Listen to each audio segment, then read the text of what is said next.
We're gonna raise some insects. Buggy Ladybugs and praying mantis. Buggy Painted lady butterflies. Buggy Doing metamorphosis.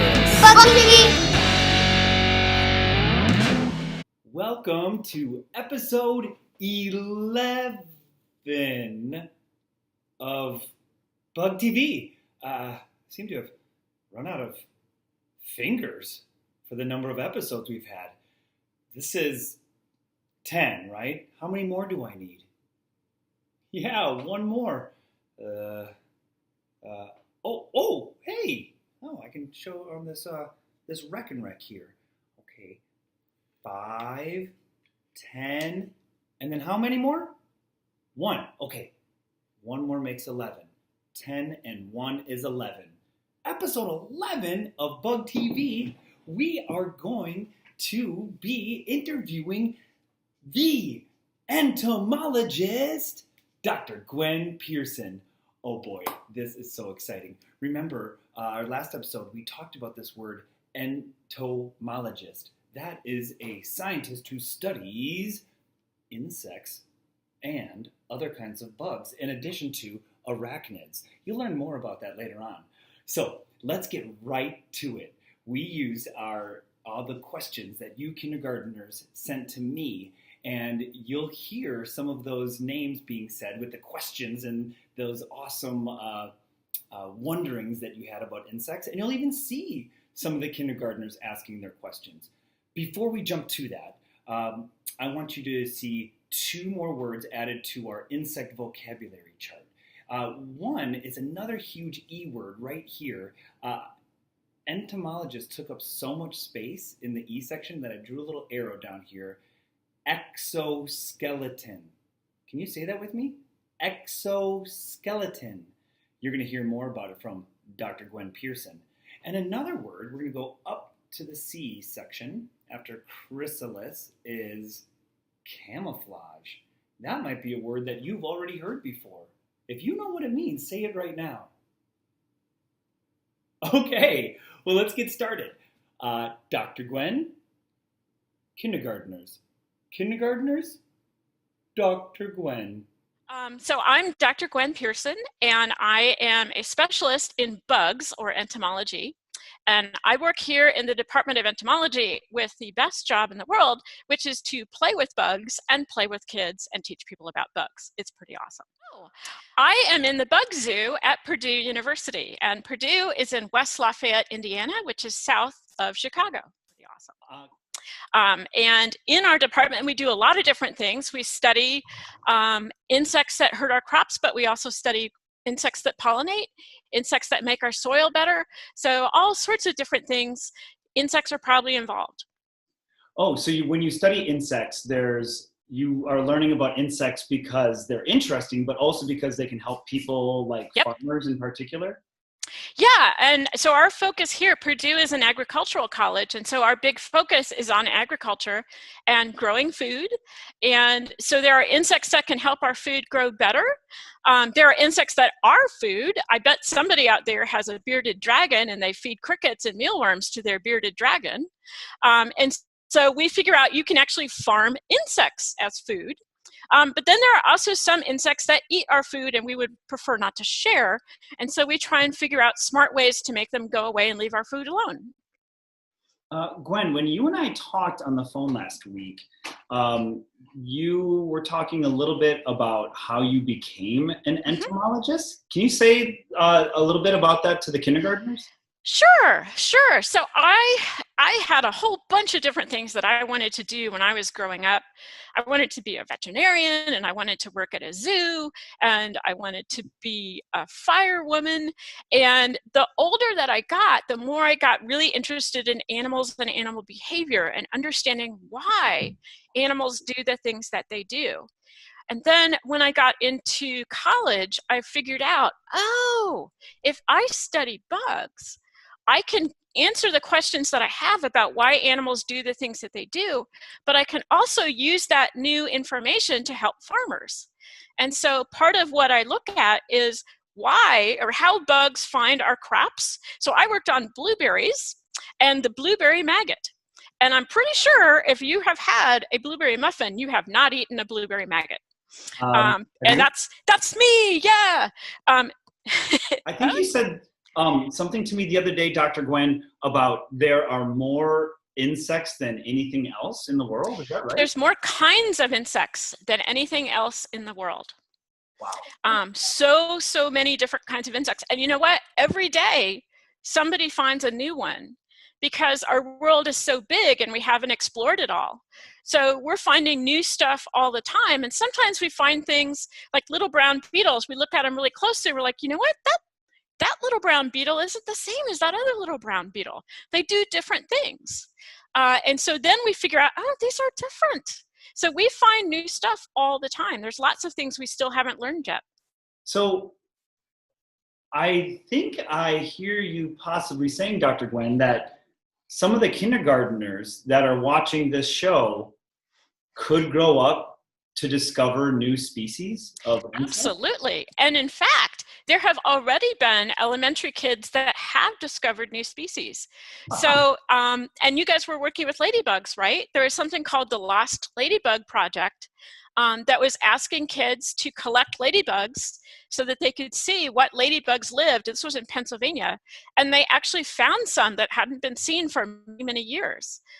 So they ended up getting an actual research paper in elementary school. Wow. So anybody can be a scientist if they just look carefully and keep careful records.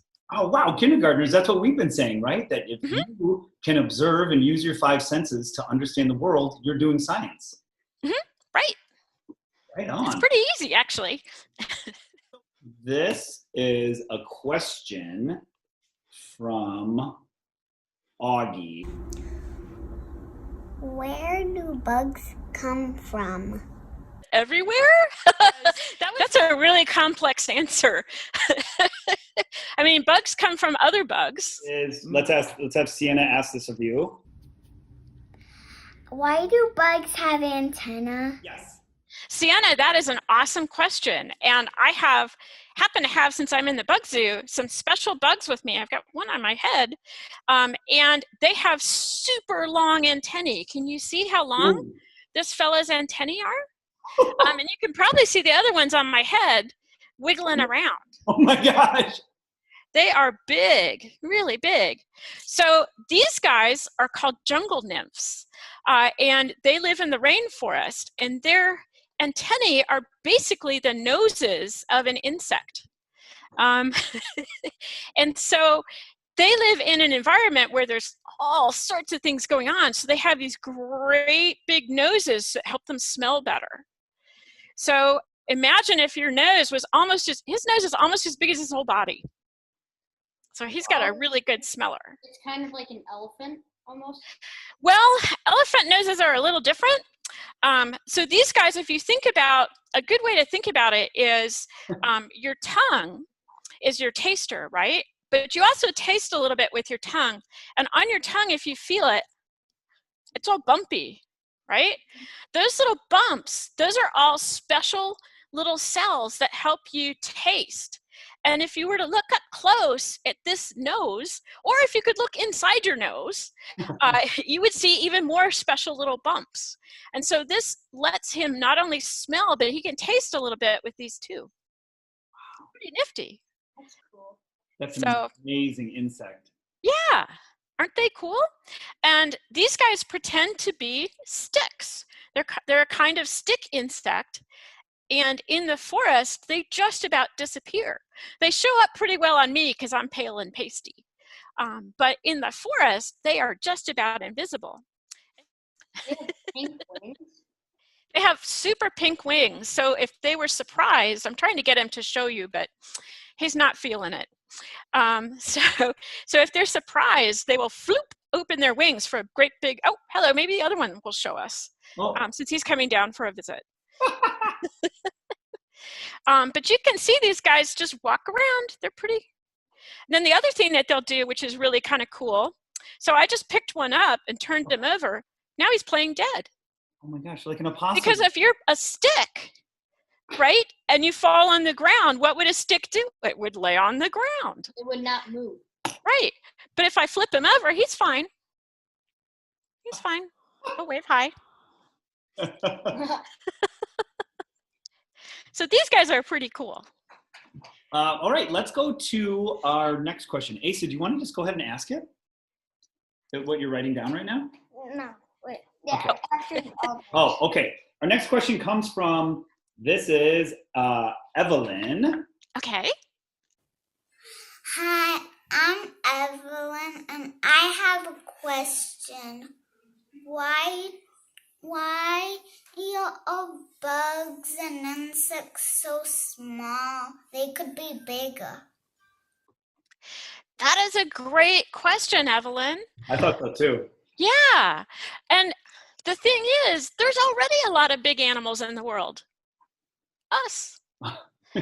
And think about how much we eat every day and how much food that takes. If all the animals in the world were big, we would run out of food pretty fast. But on the other hand, if you're, let's use our little stick friends here.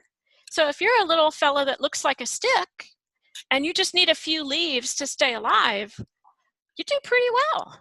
Because all you need is just a couple of leaves. You're good. I couldn't live on just a couple of leaves a day because I'm just too big. I take a lot of energy to keep going. These guys, though, they're really good at just eating a little bit.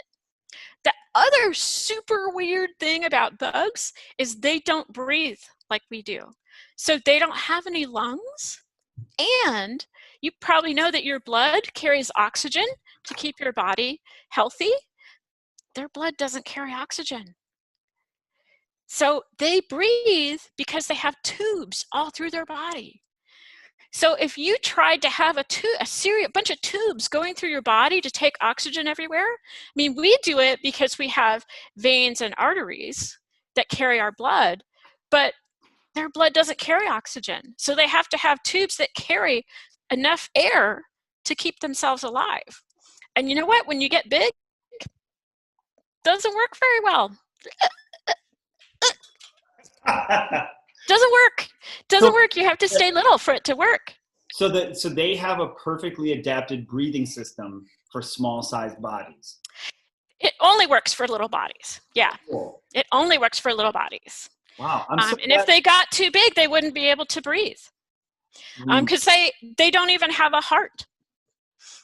Their blood is just totally different from ours. Wow. They have a little tube along their back that kind of squooges everything around and it just sloshes, but that's it. They're so different from us. So different. I love that one question from Evelyn led us to learn so many different things about our insect friends. Let's go to not a kindergartner, but this guy right here. Okay. My first question is, what is the biggest insect to ever live? Oh, that's a tough one. So we know some big insects from fossils, and they were pretty big. They were about 3 or 4 feet long. But that was millions and millions of years ago, and the Earth was a super different place. So that was before we had the Earth that we know now. And this gets back to what we just talked about with how insects breathe. The oxygen in the atmosphere was higher. So you might have seen somebody who's maybe sick and they have a tank of extra oxygen, and that helps them. So in this case, the whole Earth was like a tank of extra oxygen. And so they were able to get bigger and still get air to all of their tissues. But now it's a little different. There's less probably there's less oxygen, and there's a lot more plants too. So this was so long ago, a lot of the plants that we recognize now weren't even around. Oh, sorry, he's he was tickling me a little bit. I see what you mean when you say that a big part of your job, Dr. Gwen, is playing with insects, and they play with you. Yeah, they do. Well, he's probably very unhappy with me right now because there's no leaves in my hair. So he would probably like a snack, and I'm a very unsatisfactory tree. Whoop, whoop, whoop. Here, buddy, come on down.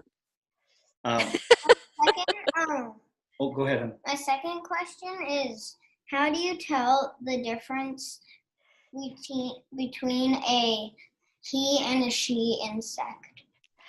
Well, that depends on the bug. It's super hard, and sometimes it's easy. So these guys, right, the ones that I have here, I'm going to put my other one down because they're kind of hard to keep track of once they decide that they're getting ready to travel. Hang on a second, this could take a minute. Oh, where'd you go? Okay, well, he'll come back around in a bit. You'll probably see him come over this shoulder. like some peekaboo. Yeah, it's a little easier when I have my students here because there he is. He's back. So for stick insects, you can tell because the boys are the only ones that have wings. The girls don't have any wings at all. But every single insect, and we think there are at least 2 million kinds of insects, at least, probably lots more. Every single one, it's a little bit different. So it's like figuring out how to tell the difference between a lion, a tiger, a bear, a dog, a cat. They're all super different animals, and for each one, it's a little bit different. Let's go, Tate, do you want to read this question from Olivia? Olivia says, how do ants grow and how long do they live? There are 40,000 kinds of ants. Wow!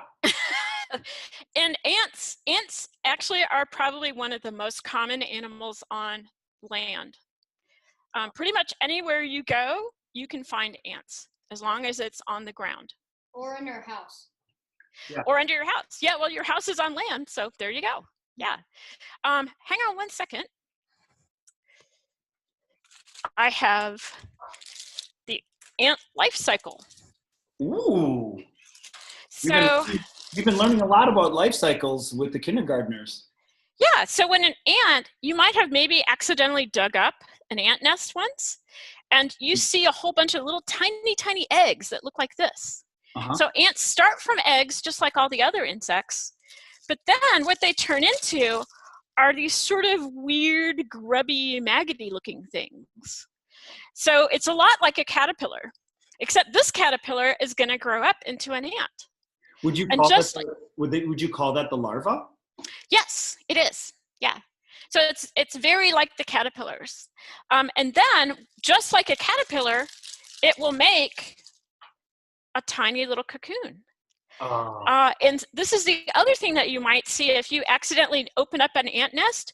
You'll see the adult ants pick up the cocoons and run around because these are their brothers and sisters. So they have to save them. Right? And so that's one of the things you definitely see the ants running around with. They're pretty big. And then eventually that cocoon hatches and out comes your ant. And the ants, because they live together as families, the ants take care of their brothers and sisters and feed all the babies. They make sure the eggs are all turned every day. They keep all the food ready for them for when they grow up. Because the queen ant is the mother of all the ants in one colony. Yep. So since it has all of those distinct stages, we can call that metamorphosis? That is complete metamorphosis, yes. Woo! Okay. Gwen, reading my friend here. Come on. Oh, you want to show your wings? Pink wigs, come on. Aww, not cooperating. Okay. I don't want to force him. So it wouldn't be nice to make him do something he doesn't want to do. Right. Gwen, how is this pace feeling for you about like how we're asking the questions? I figure you're going to edit it all out. It's good for me. Okay. You can get 2 out of this. So yeah, I've got lots more. What I may do though, since we've paused briefly, is put these guys back because they are getting a little excited. In charge of starting up our competitions. We'll keep that running, but this is our backup video. Do we have those videos and stuff? Nope, they only have videos if I have the yellow. Hey, next. Okay, this is from Nico. Okay. Nice and loud. If bugs get too hungry, will they eat other bugs? That's a great question, Nico. So just like you, insects have to eat certain foods so that they can stay healthy. So you probably wouldn't be very healthy if all you did was you ate cake. I mean, it would be fun, but you wouldn't feel very good. And so we probably know that we have to eat a bunch of different foods so that we can get all the nutrients that we need to grow. And so for bugs, because there's so many different kinds of bugs, they eat a whole bunch of different types of things. So the big stick bugs that we had earlier, they're leaf eaters, they're vegetarians. And the only thing they will ever eat is leaves. So they will not ever eat another bug. On the other hand, your mantis, right? I heard you guys had a praying mantis. Yeah. A mantis only eats meat. And so a mantis will eat pretty much anything it gets its little grabby claws on. And so it just really kind of depends on how hungry they are. Oh, do you want? Oh, is that the mantis? Plural. Mantids? Mantids. Nice, they hatched out. You had another question about mantids and why it takes so long for the egg to hatch, right? Oh my gosh, so many. That was the most popular question because the kindergartners, like us, we were waiting and waiting and waiting. Waiting. I know. Sure, I get those names of those kids. Let's see. Oh yeah, Elliot said, "Why is the praying mantis still in its egg case?" Cora said, "How long does it usually take for the praying mantises to hatch?" Finley says, "How long does it take for them to hatch?" And then I'm going to show you, here's a video of Lazaire asking a similar question. Mr. Blecha, how long does it take a praying mantis to hatch? Why does it take so long for the praying mantis egg to hatch? Some of it is it's inside your house, and that is not where mantises normally live. Mantises are normally outside. And so they lay their eggs in the fall. So usually in September, October, and sometimes even November, you'll see the big mama praying mantis walking around, and she's all big, she's full of eggs, and she makes her egg case, and then she dies. So she doesn't make it through the winter. And the eggs stay through the winter, and they're basically kind of asleep. They're just sort of resting, and they're waiting for it to be spring. So it takes a long time, because what would happen if a baby mantis came out in winter? Nothing good, right? It would be cold. It would die. Couldn't find anything to eat. Yeah, so it takes a really long time. So even when we bring them inside our houses, they're still waiting, because they're still thinking, oh, it might be winter. I better wait until I'm really sure that this is a good time for me to hatch out.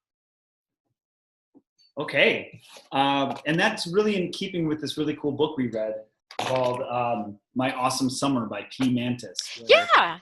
Wait and wait and wait, and it's all about the seasons. Mm-hmm. Okay, we are gonna go to, Tate, will you read? This is a question from Noontinen. Okay. How many different kinds of butterflies are there? Oh, I should have looked that up. Hang on, I honestly would have to Google it, because it changes every day. Really? That's how many new species are being discovered? Every single day there is a new paper and we find something new. According to Google, there are approximately 20,000 species of butterflies in the world, Noontinen. Dr. Gwen, I have a question for you. So I was wondering why when there's adult ladybugs, they don't start out with the dots, and they're black dots, and they don't have any redness. I was wondering why that was the question. My name is Lily, and I'm going to ask you a question. It's about why do ladybugs come out of the pupa? They turn yellow, but they change red after a few days. Oh, yes. Liam also asked, how do ladybugs change their colors? And that was such a great question.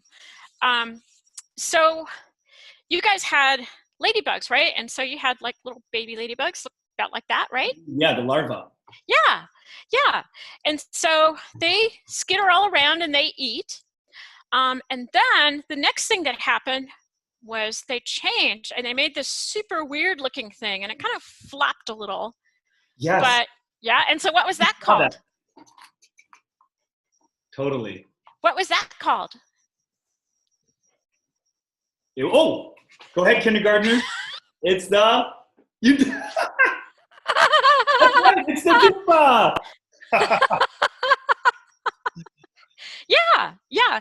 And so when the new ladybug came out, and this is, I think, where the question was, they wanted to know why the ladybug started out really pale, and then she got darker. And the super weird thing about bugs, and I bet you guys have talked about this, is they don't have any bones. So they don't have any bones like we do at all. They have this shell on the outside. The fancy name for it is exoskeleton, but you can just think of it as a shell. And the thing is, you're growing and changing all the time, but it's under your skin and you can't see it. For a ladybug, because her bones, sort of what counts as that, her shell is on the outside, we can see her changes. So we can see her growing in a way that you can't see you growing. Because right now, you're using all sorts of things like calcium and protein, and you're making new bones and muscle, but we can't see it, which honestly is kind of okay. It might be kind of gross. But we can see that happening for the bugs because it's happening on the outside. So you actually can see her grow. And part of what she's doing is she's using some of the same chemicals that you have, like calcium that you make your bones with, and then she's doing some other things, and that makes her shell get hard. And so that's what you're watching.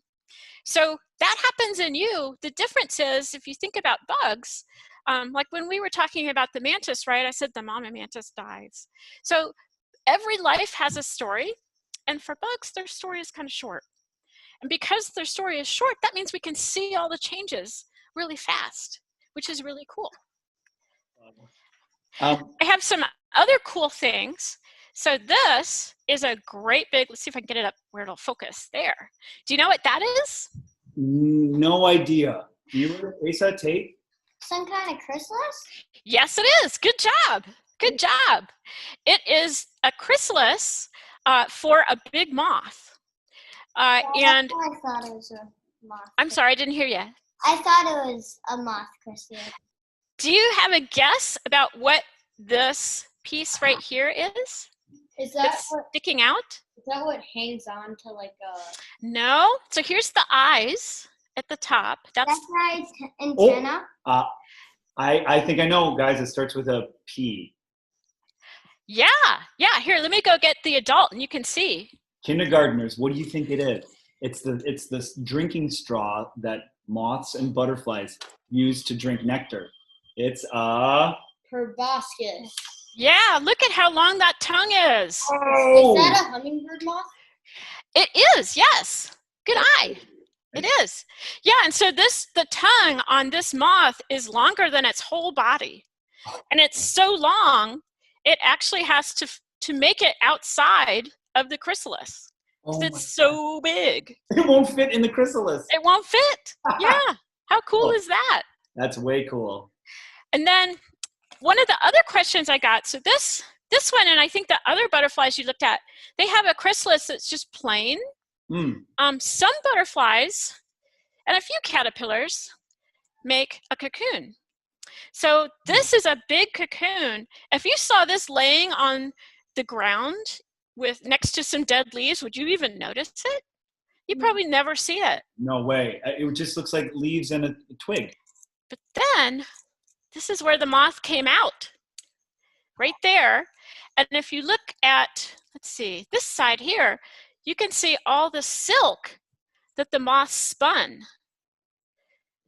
So the little caterpillar, the caterpillar is so cool, it makes silk and then it wraps leaves around itself to hide itself.